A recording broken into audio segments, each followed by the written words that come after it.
إن الحمد لله نحمده ونستعينه ونستغفره ونعوذ بالله من شرور أنفسنا وسيئات أعمالنا. من يهده الله فلا مضل له ومن يضلل فلا هادي له، وأشهد أن لا إله إلا الله وحده لا شريك له، وأشهد أن محمدًا عبده ورسوله صلى الله وسلم وبارك عليه وعلى آله وصحبه وسلم تسليمًا كثيرًا. يا أيها الذين آمنوا اتقوا الله حق تقاته ولا تموتن إلا وأنتم مسلمون. يا أيها الناس اتقوا ربكم الذي خلقكم من نفس واحدة وخلق منها زوجها وبث منهما رجالا كثيرا ونساء، واتقوا الله الذي تساءلون به والأرحام إن الله كان عليكم رقيبا. يا أيها الذين آمنوا اتقوا الله وقولوا قولا سديدا يصلح لكم أعمالكم ويغفر لكم ذنوبكم، ومن يطع الله ورسوله فقد فاز فوزا عظيما.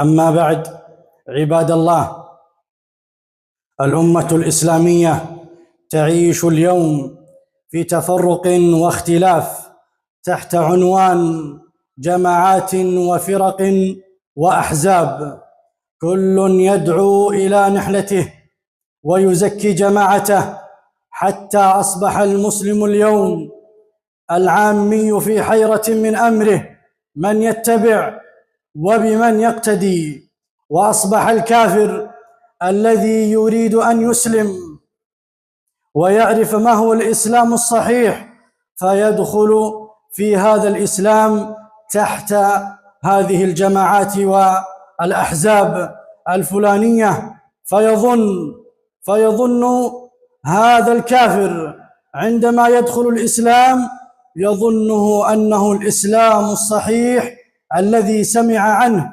وقرأ أنه إسلام الصحابة صلى الله عليه وسلم وما جاء به عليه الصلاة والسلام، رغم أن الإسلام باق بحقيقته منهجا وعقيدة، وأتباعه بالحقيقة قلة، كما قال عليه الصلاة والسلام: ستفترق أمتي إلى 73 فرقة كلها في النار إلا واحدة.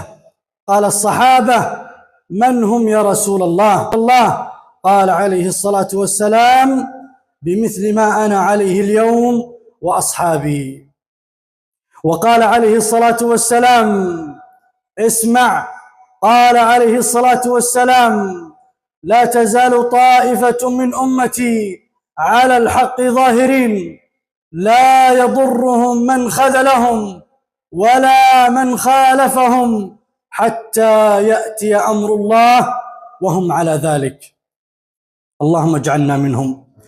اعلم أرشدك الله، ناسب بعد ذلك ووجب بيان الإسلام الصحيح ومفهومه العام الذي حجبه عن الناس أولئك الأحزاب والجماعات بشبهاتهم وبدعهم وخرافاتهم من تنطع وتكفير وخروج وطعن بالصحابة وتشويه العلماء الثقات على أنهم علماء سلاطين وغيرها من الخرافات التي انتشرت في أذهان الناس.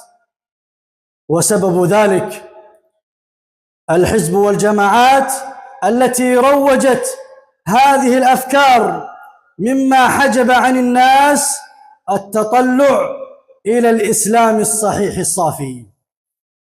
واعلم رحمك الله أن العلماء لم يدعوا هذا الإسلام بين أيدي هؤلاء الأحزاب، وأن أصول عقيدة أهل السنة والجماعة ثابتة لا تتغير، لأنه دين الله الحنيف، حيث سارت عليه أهل السنة وحافظت على ربقة الإسلام وهيبته.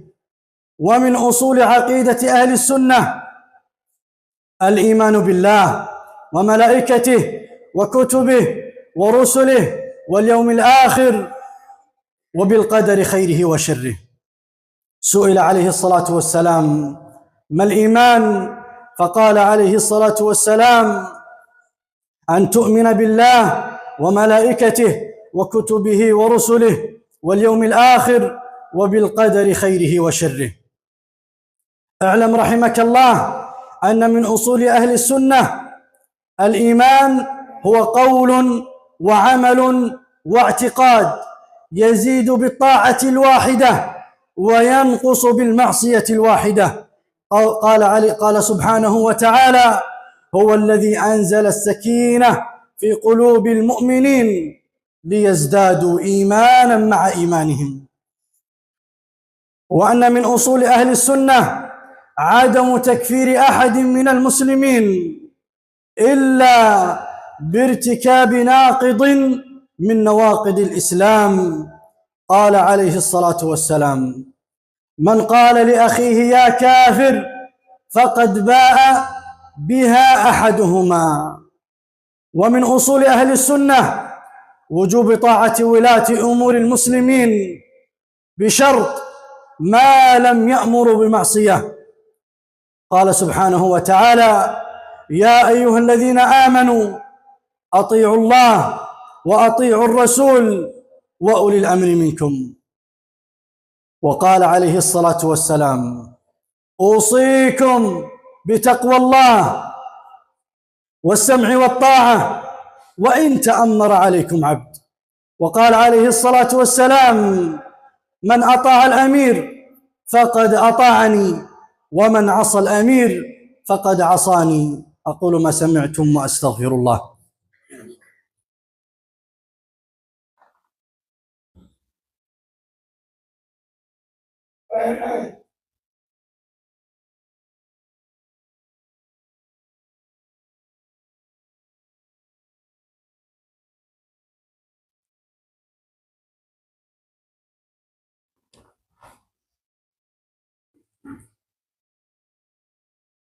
الحمد لله رب العالمين، الحمد لله حمدا كثيرا طيبا مباركا فيه، والصلاة والسلام على رسوله وعلى آله وصحبه وسلم تسليما كثيرا.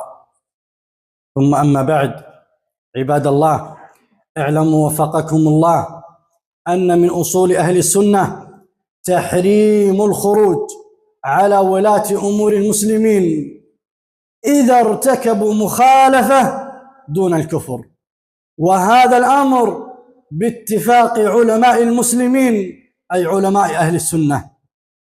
قال صلى الله عليه وسلم: تسمع وتطيع للأمير وإن ضرب ظهرك وأخذ مالك فاسمع وأطع. رواه مسلم. ومن أصول أهل السنة سلامة صدورهم وألسنتهم لأصحاب رسول الله صلى الله عليه وسلم. قال عليه الصلاة والسلام: لا تسبوا أصحابي فوالذي نفسي بيده لو أنفق أحدكم مثل أحد ذهبا ما بلغ مد أحدهم ولا نصيفه، رضوان الله عليهم. من أصول أهل السنة اتباع هدي محمد صلى الله عليه وسلم وهدي القرآن وهدي الصحابة. قال عليه الصلاة والسلام: تركت فيكم ما إن تمسكتم به لن تضلوا بعدي أبدا، كتاب الله وسنتي. اللهم اهدنا سواء السبيل، اللهم اهدنا سواء السبيل، اللهم اهدنا سواء السبيل، اللهم اهدنا وسددنا ووفقنا يا ذا الجلال والإكرام.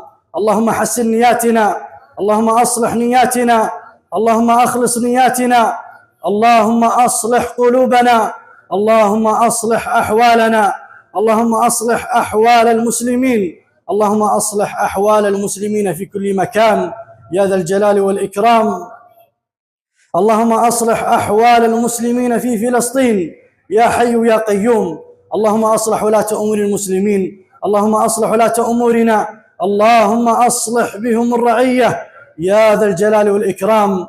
ربنا اغفر لنا ولوالدينا وللمسلمين والمسلمات والمؤمنين والمؤمنات الأحياء منهم والأموات. ربنا أتنا في الدنيا حسنة وفي الآخرة حسنة وقنا عذاب النار. والحمد لله رب العالمين. الله أكبر. أشهد أن لا إله إلا الله، أشهد أن محمدا رسول الله. يا الصلاة